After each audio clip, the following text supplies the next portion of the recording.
నమస్కారం అమరావతి న్యూస్ కి స్వాగతం. ఈనాటి వార్తా విశేషాలు. తెలంగాణ ఆవిర్భావ దినోత్సవం సందర్భంగా రాష్ట్ర ప్రజలకు AP deputy CM Pawan Kalyan శుభాకాంక్షలు తెలిపారు. ఈ మేరకు ఎక్స్ లో ఆయన పోస్టు చేశారు. తనలో ఉద్యమ స్ఫూర్తిని నింపిన నేల తెలంగాణ అని పేర్కొన్నారు. జనసేన పార్టీకి జన్మనిచ్చిన నేల, నాకు పునర్జన్మనిచ్చిన నేల, నాలో ఉద్యమ స్ఫూర్తిని నింపిన నేల, నా తెలంగాణ కోటి రత్నాల వీణ అంటూ దాశరథి కృష్ణమాచార్య కీర్తించిన నేల నా తెలంగాణ. 3.5 కోట్ల ప్రజల ఆశలు ఆకాంక్షలతో పాటు దశాబ్దాల పోరాటాలకి ప్రతిరూపంగా విద్యార్థులు యువత బలిదానాలతో ఏర్పడిన రాష్ట్రం తెలంగాణ. రాష్ట్రం ఏర్పడి 11 సంవత్సరాలు పూర్తి చేసుకుని 12 వసంతంలోకి అడుగుపెడుతున్న సందర్భంగా అన్ని రంగాల్లో అభివృద్ధి పదంలో దూసుకు వెళ్లాలని, ప్రజల ఆకాంక్షలు నెరవేరాలని కోరుకుంటున్నారు అని పవన్ కళ్యాణ్ పేర్కొన్నారు. తిరుమల క్యూలైన్ లో నినాదాల ఘటనపై టీటీడీ బోర్డు సభ్యులు భానుప్రకాష్ రెడ్డి పోలీసులకు ఫిర్యాదు చేశారు. తిరుమల 1వ పోలీస్ స్టేషన్ లో అడ్వకేట్ తో కలిసి ఫిర్యాదు ఇచ్చారు. వైసీపీ నాయకుడు ఉద్దేశపూర్వకంగా భక్తుల్ని రెచ్చగొట్టేలాగా నినాదాలు చేశారని, తిరుమలలో రాజకీయ ప్రసంగాలు చేయకూడదని నియమ నిబంధనలు ఉన్నాయని తన ఫిర్యాదులో పేర్కొన్నారు. టీటీడీ ప్రతిష్టతను భంగం కలిగిస్తే వెంటనే చర్యలు తీసుకోవాలని కోరారు. చట్ట సవరణ చేయాల్సి వస్తే ధర్మకర్తల మండలిలో చర్చిస్తామని పేర్కొన్నారు. గోశాల నుంచి గోవిందుడి వరకు మొన్న గోశాలలో భూమన కరుణాకర్ రెడ్డి గారు ఆవులు చనిపోతున్నాయి, సరిగ్గా చూసుకోవట్లేదని చెప్పి ఒక అసత్య అబద్ధ ప్రచారాన్ని వారు తీసుకుని వచ్చారు. నిన్న ఈ అచ్చయ్య అనే వ్యక్తి కాకినాడ నుంచి వచ్చి ఇక్కడ ఉద్దేశపూర్వకంగా టీటీడీ పవిత్రతని దిగజార్చే విధంగా వివరించారు. కానీ నేను టీటీడీ విజిలెన్స్ వారిని కూడా, పోలీసు వారికి కూడా విజ్ఞప్తి చేస్తున్నా, ఎవరైనా సరే ఇక్కడ నియమ నిబంధనలు అతిక్రమిస్తే ఎవరైనా సరే స్పేర్ చేయాల్సిన అవసరం లేదు. ఎంత పెద్ద నాయకుడైనా సరే ఎవరైనా సరే స్పేర్ చేయాల్సిన అవసరం లేదు. కొండ దిగే లోపల వాళ్ళని కేసు కట్టి చట్టరీత్యా వారి మీద చర్యలు తీసుకోవాలని చెప్పి మేము డిమాండ్ చేస్తున్నాం. నుండి భవిష్యత్తులో ఇలాంటి చర్యలు పునరావృతం కాకుండా టీటీడీ ప్రభుత్వం గట్టి చర్యలు మేము తీసుకోబోతున్నాం. స్వామివారు ఉప్పు తింటూ స్వామివారి దగ్గర జీతం తీసుకుంటే కొందరు ఇలా 2,000 మంది నా నిఘా నేత్రాలు ఉంటున్నాడే కరుణాకర్ రెడ్డి, ఆ నేత్రాలు కొన్ని నేత్రాలు ఇక్కడ పనిచేస్తున్నాయి. ఆ నేత్రాలన్నింటినీ వాళ్ళ ఇంటికి పంపించేస్తాం ఖచ్చితంగా. తనపై విలక్షణ నటుడు రాజేంద్ర ప్రసాద్ ఉద్దేశపూర్వకంగా వ్యాఖ్యలు చేయలేదని సినీ నటుడు అలీ అభిప్రాయపడ్డారు. ఆయన మాట తూలిందని పేర్కొన్నారు. సంబంధిత వీడియోలను ప్రోత్సహించవద్దని విజ్ఞప్తి చేశారు. ఇటీవల జరిగిన ఓ ఈవెంట్ లో అలీపై రాజేంద్ర ప్రసాద్ చేసిన కామెంట్స్ చర్చనీయాంశమైన సంగతి తెలిసిందే. ఆ వ్యవహారంపై అలీ స్పందించారు. రాజేంద్ర ప్రసాద్ మంచి ఆర్టిస్ట్. ఆయన తన కుమార్తెను కోల్పోయిన విషయం మనకు తెలుసు. పుట్టెడు దుఃఖంలో ఉన్నారు అని అన్నారు. దర్శకుడు ఎస్వి కృష్ణారెడ్డి పుట్టినరోజు వేడుకల్లో ఆయన సినిమాలో నటించిన నటీనటులు పాల్గొన్నారు. అలీ ఓ నటిపై రాజేంద్ర ప్రసాద్ చేసిన వ్యాఖ్యలకు సంబంధించిన దృశ్యాలు నెట్టింట వైరల్ అయ్యాయి. అందరికీ నమస్కారం అండి. నిన్న కృష్ణారెడ్డి గారు పుట్టినరోజు సందర్భంగా ఈవెంట్లో అనుకోకుండా ఆయనకి మాట తుల్లింది, అది సరదాగా అని. బట్ ఏంటంటే దీన్ని తీసుకొని మీడియా మిత్రులు దీన్ని కొద్దిగా వైరల్ చేస్తున్నారు. ప్లీజ్, ఆయన మంచి ఆర్టిస్టు, ఆయన పుట్టుడు దుఃఖంలో ఉన్నాడు, మనందరికీ తెలుసు. ఇటీవల మంచి కాలంలో తన కూతురు పోయింది, అమ్మలాంటి బిడ్డ. సో అందుకోసం ఆయన కావాలని చెప్పింది కాదు. దీన్ని మళ్ళీ ఎవరు కూడా దీన్ని రప్చర్ చేయకండి ప్లీజ్. ఆయన పెద్ద ఆయన. నమస్కారం, అందరికీ నమస్కారం అండి. నిన్న కృష్ణారెడ్డి గారు పుట్టినరోజు సందర్భంగా ఈవెంట్లో అనుకోకుండా ఆయనకి మాట తుల్లింది, అది సరదాగా అని. బట్ ఏంటంటే దీన్ని తీసుకొని మీడియా మిత్రులు వైరల్ చేస్తున్నారు. ప్లీజ్, ఆయన మంచి ఆర్టిస్టు, ఆయన పుట్టుడు దుఃఖంలో ఉన్నాడు, మనందరికీ తెలుసు. తాను చేసిన వ్యాఖ్యలు తప్పుగా అర్థం చేసుకున్నారని సీనియర్ నటుడు రాజేంద్ర ప్రసాద్ అన్నారు. ఈ మధ్య కొన్ని కార్యక్రమాలలో తాను మాట్లాడిన మాటలు వివాదాస్పదంగా మారటంతో రాజేంద్ర ప్రసాద్ వివరణ ఇచ్చారు. తోటి నటులపై తాను అభిమానంతో చేసిన వ్యాఖ్యలు తప్పుగా అర్థం చేసుకోవటం మీ కర్మ అని అన్నారు. తానైతే ఇలానే ఎప్పుడు సరదాగానే ఉంటాను అని అన్నారు. ఇండస్ట్రీలో ఏ నటుడికి దక్కని అవకాశం నాకు దక్కిందని, పెళ్లి పుస్తకం నుంచి షష్టి పూర్తి వరకు కెరియర్ సక్సెస్ఫుల్ గా నడిచిందని అన్నారు. మీ అందరూ ఈ సినిమాను ఆదరించినందుకు ధన్యవాదాలు తెలిపారు. ఈ సరదానే ఈ మధ్యన కొన్ని చోట్ల ఏదో అదెవరో నేను ఇంట్రడ్యూసిన హీరోయిన్, నేను తెచ్చుకొచ్చిన యాక్టర్ ఏదో నేను సరదాగా మాట్లాడుకుంటే ఇది వేరేలాగా అర్థం చేసుకుంటున్నట్టున్నారు. మీ కర్మ, నేనేం చేయలేను. నేను అలాగే ఉంటా, ఎందుకంటే అన్నయ్యను కాబట్టి. ఇదే ఈ సరదానే ఈ మధ్యన కొన్ని చోట్ల ఏదో అదెవరో నేను ఇంట్రడ్యూసిన హీరోయిన్, నేను తెచ్చుకొచ్చిన యాక్టర్ ఏదో నేను సరదాగా మాట్లాడుకుంటే ఇది వేరేలాగా అర్థం చేసుకుంటున్నట్టున్నారు. మీ కర్మ, నేనేం చేయలేను. నేను అలాగే ఉంటా, ఎందుకంటే అన్నయ్యను కాబట్టి. బక్రీద్ పర్వదినాన్ని పురస్కరించుకుని గోవధ నిషేధ చట్టం పగడ్బందీగా అమలు చేయాలని హిందూ వేదిక నాయకులు వనమ నరేంద్ర డిమాండ్ చేశారు. ఆ దిశగా జిల్లా కలెక్టర్ ఎస్పీ చర్యలు తీసుకోవాలని కోరారు. సోమవారం ప్రజా సమస్యల పరిష్కార వేదిక స్పందన కార్యక్రమంలో భాగంగా సోమవారం హిందూ వేదిక నాయకులు జిల్లా ఇన్ఛార్జి కలెక్టర్ భార్గవ్ తేజ్కు విజ్ఞాపన పత్రం అందజేశారు. ఈ మేరకు వనమ నరేంద్ర మీడియాతో మాట్లాడారు. ప్రతి సంవత్సరం బక్రీద్ పండుగ సందర్భంగా జిల్లా అధికారులు మీటింగ్లు పెడుతున్నారే తప్ప ఆచరణలో గోవధ యథేచ్ఛగా జరుగుతుందని చెప్పారు. ఇప్పటికైనా అధికారులు స్పందించి గోవధ జరగకుండా చూడాలని అన్నారు. జిల్లా కలెక్టర్ నిర్వహించే సమావేశానికి అందరినీ ఆహ్వానించాలని కోరారు. ఈరోజు గుంటూరు జిల్లా కలెక్టర్ గ్రీవెన్స్ సెల్కి జాయింట్ కలెక్టర్ భద్రదాస్ గారికి ఒక వినతి పత్రం ఇవ్వడం జరిగింది.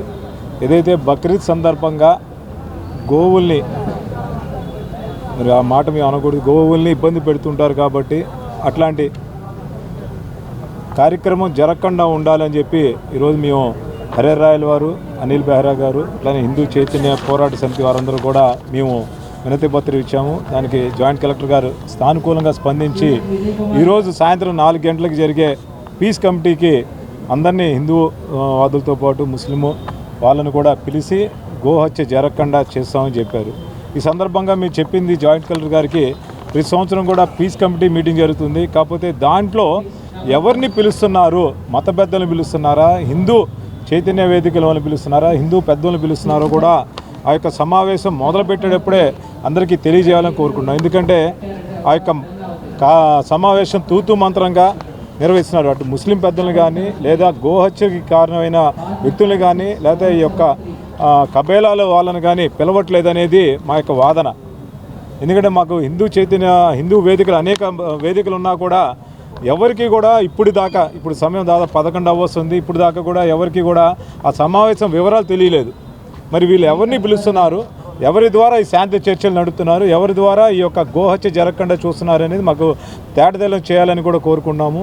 అలానే మరి డిప్యూటీ సీఎం పవన్ కళ్యాణ్ గారు కానీ, చంద్రబాబు నాయుడు గారు కానీ, అట్లానే కూటమిలో ఉన్న నాయకులందరికీ కూడా మరి ఎన్నికల వాగ్దానంలో భాగంగా ఈ గో హత్యను ఆపుతామని, ఈ యొక్క గోవుని గోమాతగా కూడా అందరికి తీసుకొస్తామని చెప్పారు. అదే సందర్భంగా పోయిన సంవత్సరం నజీర్ గారు కూడా ఒక కమిటీని ఏర్పాటు చేసి ఎక్కడైతే ఈ గోచలో లేకపోతే ఈ పొన్ను రోడ్లు కానీ ఇంకో చాట ఎక్కడైతే జరుగుతున్నాయో వాటిని ముందు రోజే విజిట్ చేసి పోలీసు అందరికీ కూడా చెప్పి అప్రమత్తం చేసి అట్లా జరగకుండా చూస్తామని కూడా వాగ్దానం చేశారు. అలానే ఈ సంవత్సరం కూడా నజీర్ గారు మరి ఎమ్మెల్యే గారు ఆ యొక్క సమావేశం తీసుకోవాలని కూడా కోరుకుంటున్నాము. మీ అందరం కోరుకునేది ఒకటే, సర్వమతం ఒకటే ధర్మం మీద ఉన్నది కాబట్టి మేము హిందూ ధర్మం తరపున గోమాతగా పూజిస్తున్నాం కాబట్టి ఇతర మతాల వాళ్ళు కూడా దాన్ని గౌరవించి గోహత్య జరగకుండా చూడాలని కలెక్టర్ గారికి, పోలీస్ డిపార్ట్మెంట్ వారికి, మున్సిపల్ కమిషనర్ వారికి అందరికీ కూడా ఎస్సీ వర్గీకరణ అమలుకి సంబంధించిన జీవో అన్ని ప్రభుత్వ కార్యాలయాల్లో పక్కగా అమలు చేయాలని మాజీ మంత్రి డొక్కా మాణిక్యవర ప్రసాద్ జిల్లా అధికారులకు విజ్ఞప్తి చేశారు. సోమవారం కలెక్టర్ గ్రీవెన్స్ లో గుంటూరు జిల్లా ఇన్ఛార్జి కలెక్టర్ భార్గవ్ తేజ్కు ఆయన విజ్ఞాపన పత్రం అందజేశారు. ఈ సందర్భంగా డొక్కా మాణిక్యవర ప్రసాద్ మీడియాతో మాట్లాడారు. ఈ జీవో అమలు విషయంలో జాప్యం జరిగితే ఉద్యోగాలు, పదోన్నతులు, విద్యాపరమైన రిజర్వేషన్ల విషయంలో మాదిగలకు అన్యాయం జరిగే ప్రమాదం ఉందని ఆందోళన వ్యక్తం చేశారు. ఈ దిశగా చీఫ్ సెక్రటరీ, ఐఏఎస్ అధికారులతో రివ్యూ మీటింగ్ నిర్వహించి ఈ జీవో అమలుకి కృషి చేయాలని అన్నారు. అప్పుడే 30 ఏళ్ల ఎంఆర్పీఎస్ ఉద్యమానికి సార్థకత చేకూరుతుందని అన్నారు. ఎస్సీ వర్గీకరణకు న్యాయం జరిగేలాగా జిల్లా అధికారులు పూనుకోవాలని అన్నారు. గత 30 సంవత్సరాలుగా ఎంఆర్పీఎస్ అనేక ఉద్యమాలు చేసి వర్గీకరణ సాధించుకోవడం జరిగింది.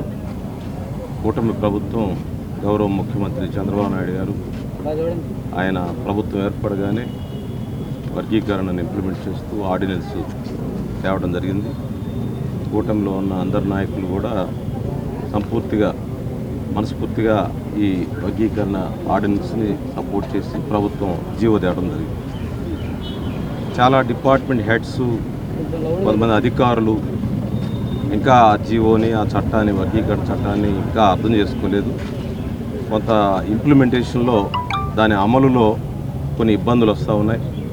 చాలామంది డిపార్ట్మెంట్స్లో పనిచేసేవాళ్ళు, లేకపోతే చాలామంది ఉద్యోగుల ప్రమోషన్స్లో కూడా ఈ విషయాల్లో కొంత మిస్ మ్యాచెస్ జరుగుతూ ఉన్నాయి, కొంచెం డిస్టర్బెన్స్ జరుగుతూ ఉన్నాయి.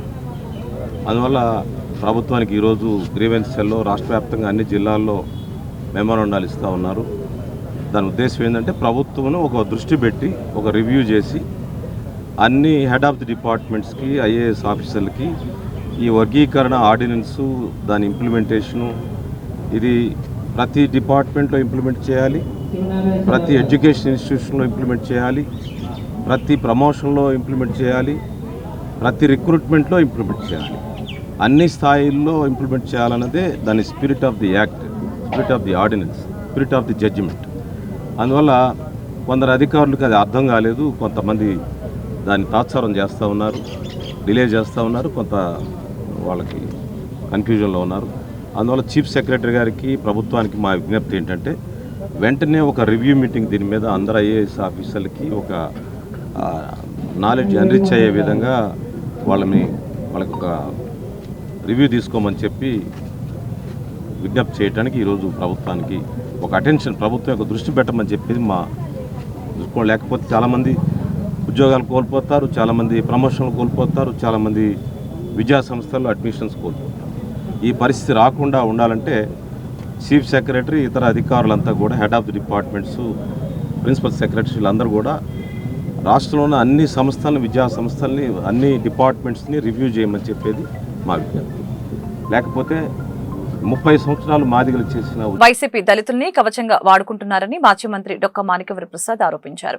ఈ నెల 3వ తేదీన వైఎస్ జగన్ తెనాలి పర్యటన నేపథ్యంలో ఆయన ఈ వ్యాఖ్యలు చేశారు.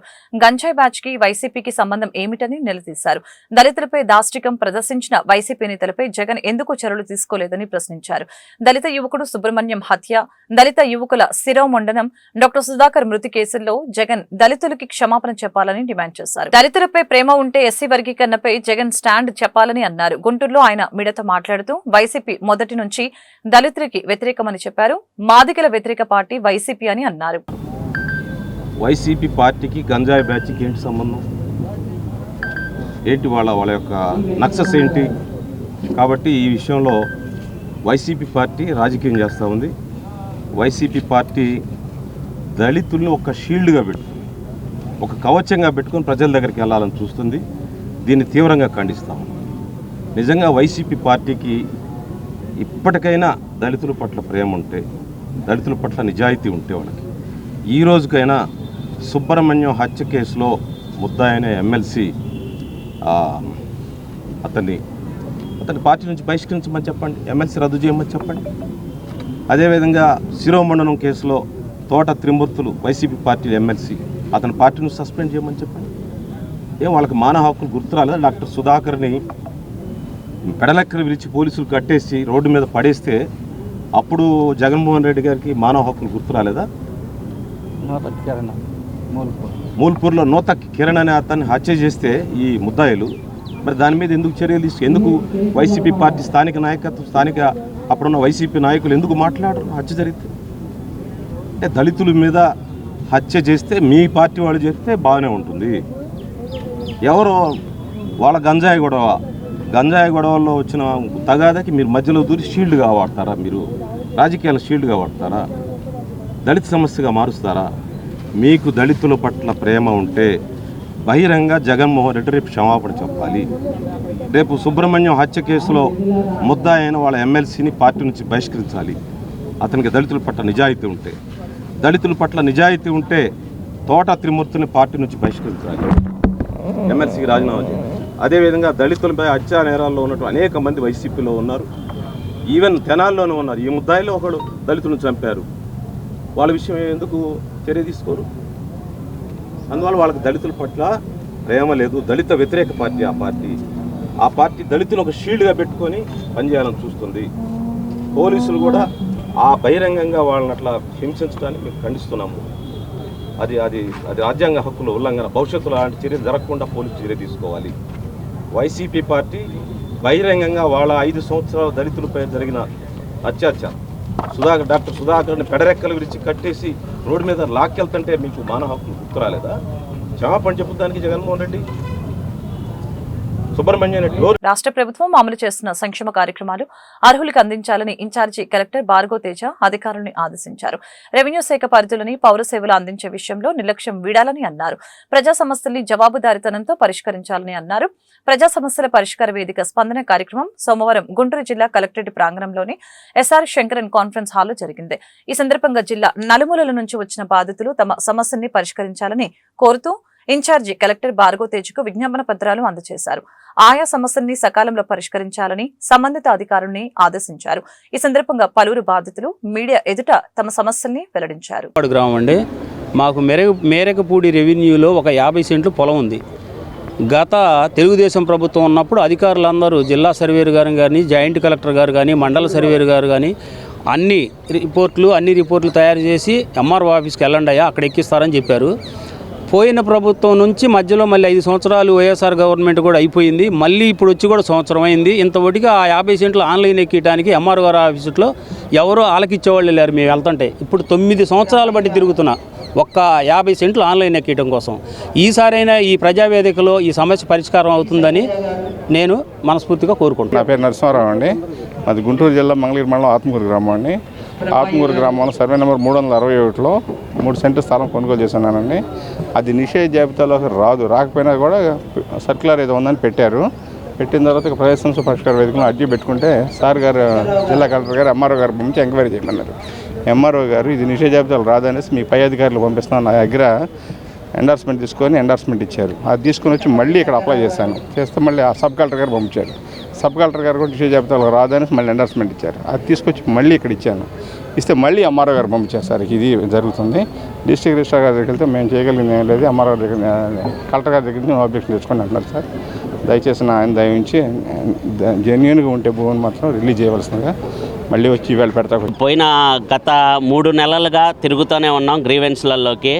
అయితే ఒక్కసారి కలెక్టర్ గారికి 100 పనులు ఉండొచ్చు, వాళ్ళకి ఒక చిన్న అవకాశం, ఒక అరగంట టైం చూసుకొని విభిన్న ప్రతిభావంతులు ఆ హాస్టల్ దగ్గరకు వచ్చి ఎంక్వైరీ చేసి మాకు సగం అందులోకి సగం కేటాయిస్తే మా విభిన్న ప్రతిభావంతులకి 100 మందికి ఉపాధి కలుగుతుంది.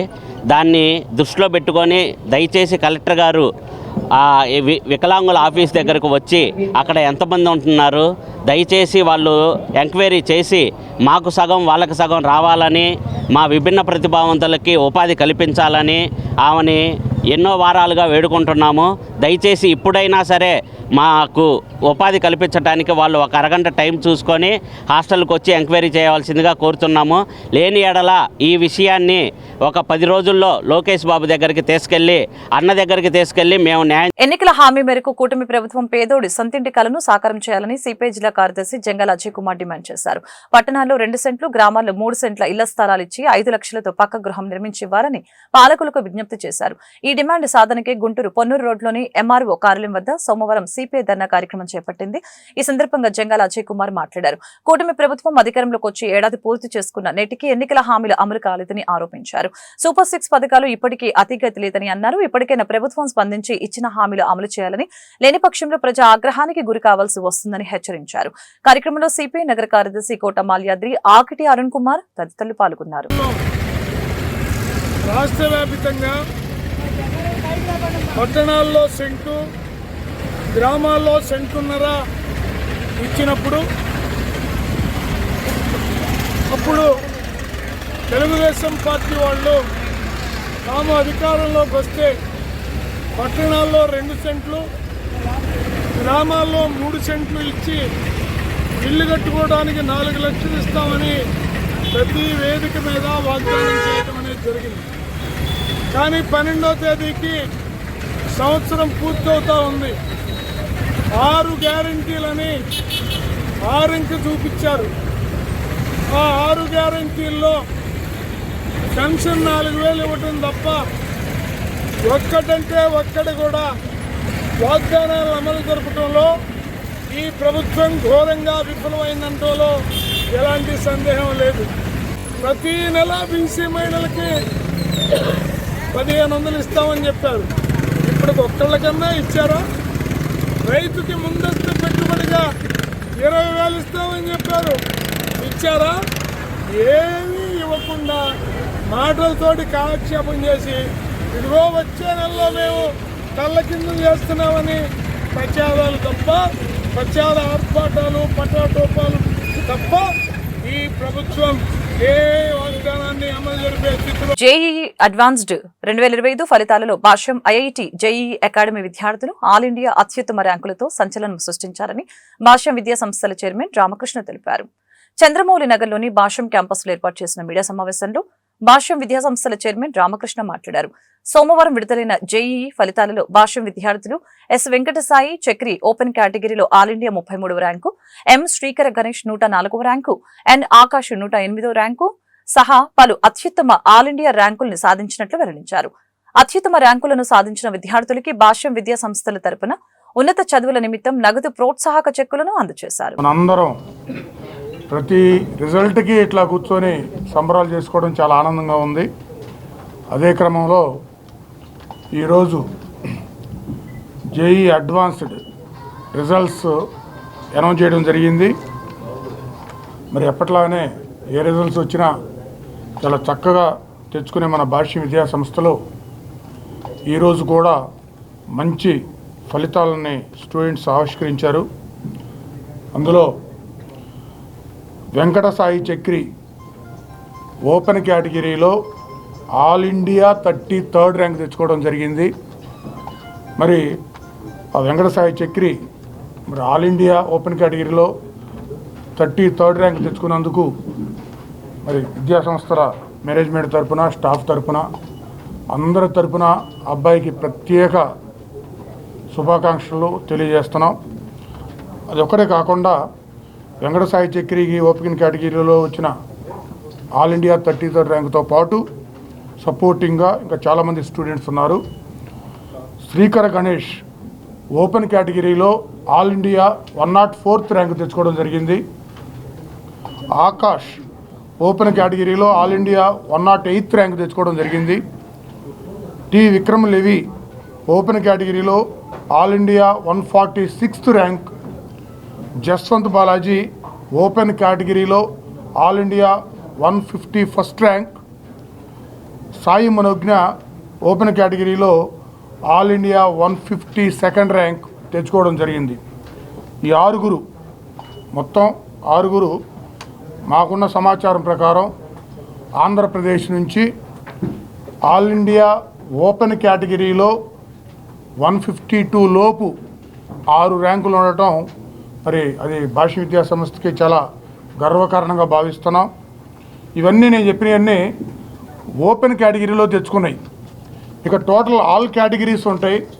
అన్ని కేటగిరీస్ తీసుకుంటే Venkatasai Chakri all India 3rd rank, Akash all India 11th rank, Yashwant all India 11th rank, Shanmukha Sai all India 15th rank, Vikram Levi all India 21st rank, Jaswanth Balaji all India 22nd rank, Lakshminarayana all India 26th rank, Sai Chakri all India 33rd rank, Parthasarathi all India 36th rank, CH Divyasri all India 42nd rank, D Subhash all India 48th rank, Abdul Rahim all India 68th rank, M Sai Teja all India 70. Shetty Venkatasai Chakri.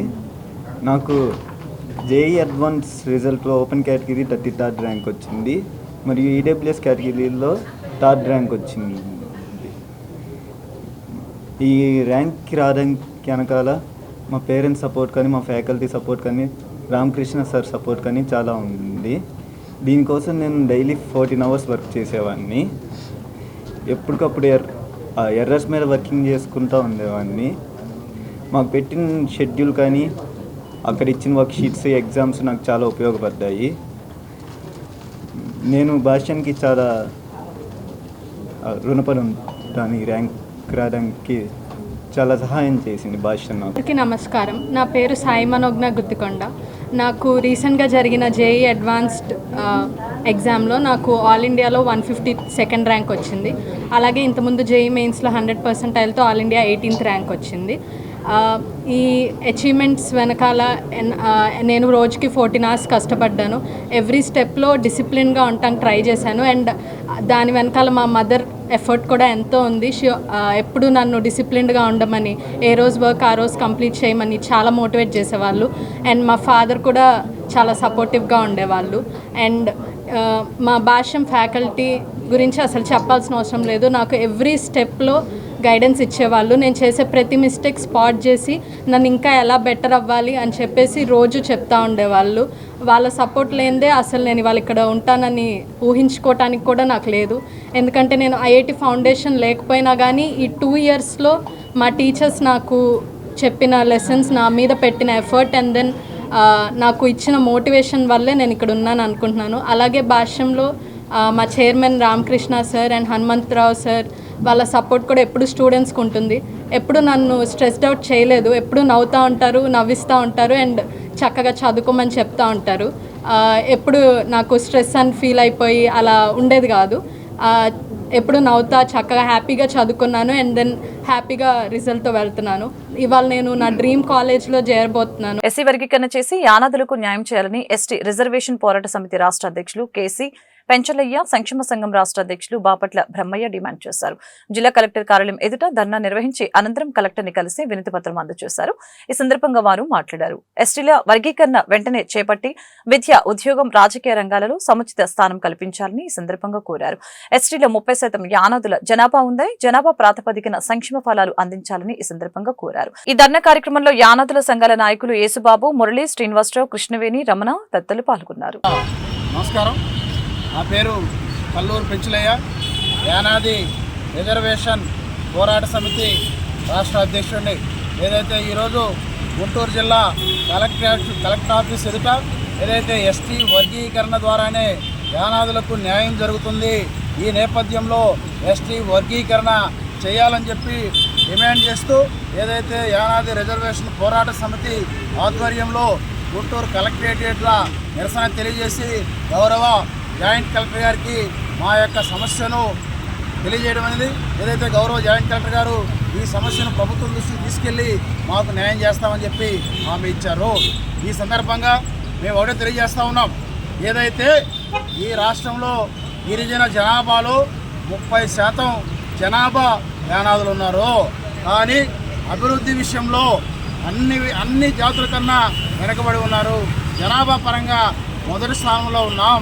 ఈ క్రమంలో ఏదైతే doctor BR Ambedkar గారు రాసినటువంటి రాజ్యాంగ ఫలాలు గిరిజన జాతుల్లోనే అభివృద్ధి చెందిన తెగలకు మాత్రమే అవి అందుతూ ఉన్నాయి.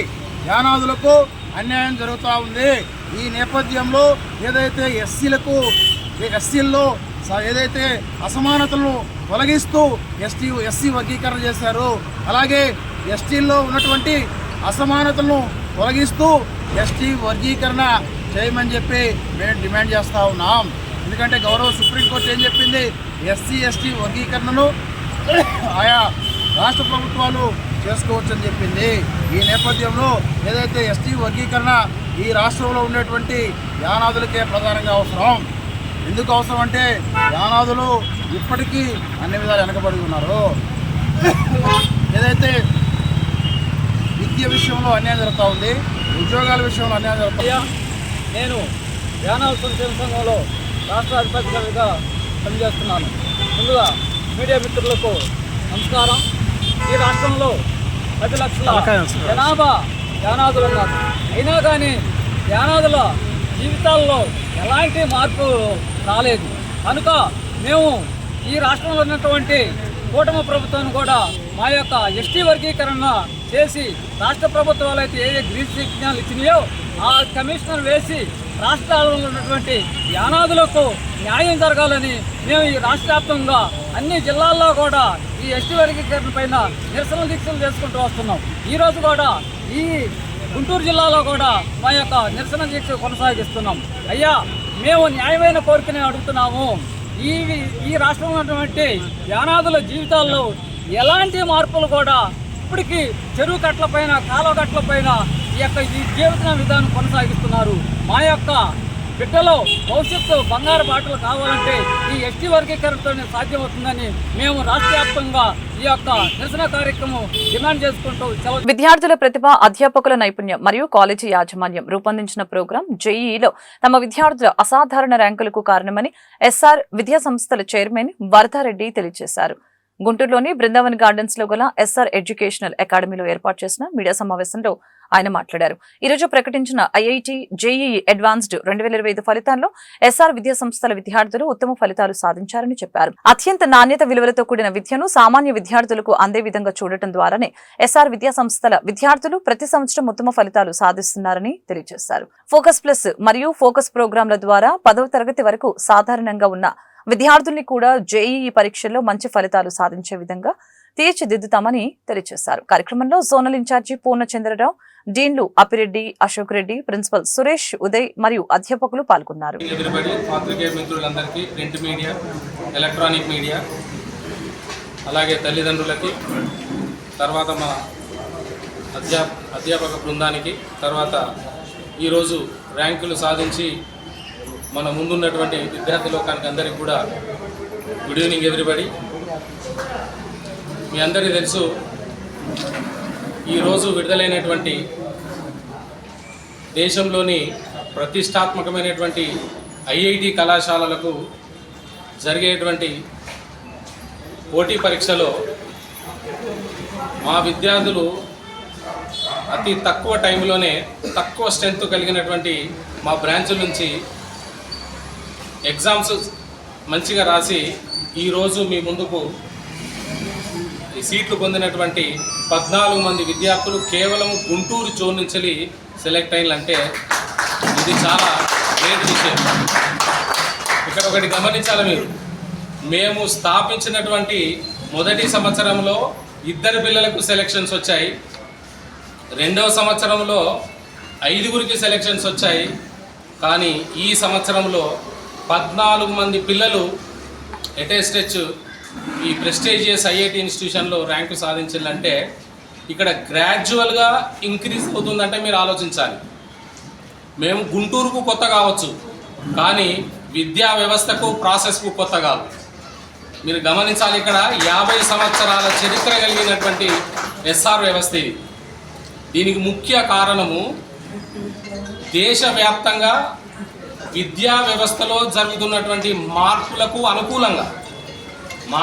అనుకూలంగా ఎప్పటికప్పుడు మేము చేంజ్ అవుతూ సిస్టమ్ని చేంజ్ చేస్తూ మా పిల్లల్ని కూడా మేము సన్నద్ధం చేయడం జరుగుతుందన్నమాట.